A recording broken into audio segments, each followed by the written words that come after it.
Pulivendula faction politics resound ఇస్తోంది.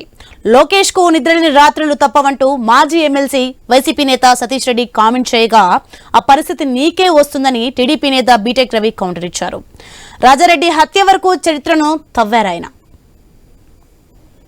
నువ్వేదైనా చేసి నేను రిటాలియేషన్ చేస్తానో నన్ను ఏదో ఒక ఫ్యాక్షన్ టైప్గా సృష్టించాలనో ఇతను ఇప్పుడేంది మా ఊరే ఫ్యాక్షన్ నేపథ్యం ఉండే ఊరు, మేము ఫ్యాక్షన్ కుటుంబం నుంచే వచ్చినామని నేనే బహిరంగంగా చెప్తాను.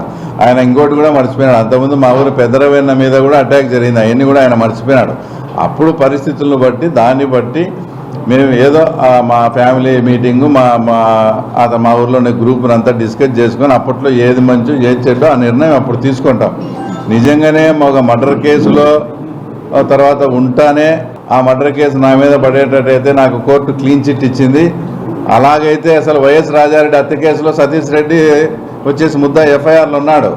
అటప్పుడు ఆయన నాకు ఆపాదించినట్టు తర్వాత వైఎస్ రాజారెడ్డి హత్యతో కూడా నీకు సంబంధం ఉంది అంటే ఈరోజు ఆయన ఒప్పుకుంటాడా? మరి ఆ రోజు పార్టీలో ఉండే వీరారెడ్డి గారు, వాళ్ళ మామైనటువంటి రాజగోపాల్ రెడ్డి గారు, తర్వాత కందుల శివానందరెడ్డి గారు, మేము అందరం కలిసి చంద్రబాబు నాయుడు సతీష్ రెడ్డికి నిజంగా సంబంధం లేదని చెప్తే చంద్రబాబు నాయుడు పుణ్యాన ఆ రోజు ఆ వైఎస్ రాజారెడ్డి హత్యలోంచి ఎఫ్ఐఆర్లో ఉండే పేరు ఆ తర్వాత నీ పేరు కూడా చంద్రబాబు నాయుడే తొలగించిన విషయం కూడా మరొకసారి నీకు గుర్తు చేస్తాను. ఇప్పుడు కొత్తగా ఏందో అంటే నువ్వేదైనా చేసి నేను రిటాలియేషన్ చేస్తానో నన్ను ఏదో ఒక ఫ్యాక్షన్ టైప్గా సృష్టించాలనో ఇతను ఇప్పుడేంది మా ఊరే ఫ్యాక్షన్ నేపథ్యం ఉండే ఊరు, మేము ఫ్యాక్షన్ కుటుంబం నుంచే వచ్చినామని నేనే బహిరంగంగా చెప్తాను. ఆయన ఇంకోటి కూడా మర్చిపోయినాడు. అంతకుముందు మా ఊరు పెద్దరవేన్న మీద కూడా అటాక్ జరిగింది, అవన్నీ కూడా ఆయన మర్చిపోయినాడు.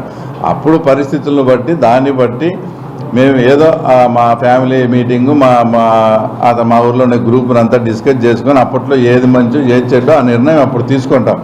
నిజంగానే ఒక మర్డర్ కేసులో తర్వాత ఉంటానే ఆ మర్డర్ కేసు నా మీద పడేటట్టయితే నాకు కోర్టు క్లీన్ చిట్ ఇచ్చింది.